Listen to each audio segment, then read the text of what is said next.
హనుమ రోజూ సరిగ్గా తిండైనా తింటున్నాడో లేదో, ఈరోజు హనుమని భోజనానికి పిలుస్తున్నాను. నేనే స్వయంగా వంట చేసి దగ్గర కూర్చొని తినిపిస్తాను అంది సీతమ్మ. పిలు పిలు, నీకే అర్థమవుతుంది అన్నాడు రాముడు నవ్వుతూ.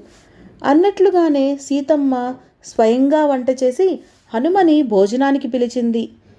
తానే పక్కన కూర్చుని స్వయంగా వడ్డిస్తూ, కడుపు నిండా తిను నాయనా, మొహమాట పడకు అని చెప్పింది. సరేనమ్మా అని చెప్పి హనుమ తల వంచుకొని భోజనం చేయసాగాడు. సీతమ్మ కొసరి కొసరి వడ్డిస్తోంది. హనుమ వద్దు అనకుండా, వంచిన తల ఎత్తకుండా పెట్టినదంతా తిన్నాడు. కాసేపట్లో సీతమ్మ స్వయంగా చేసిన వంటంతా అయిపోయింది.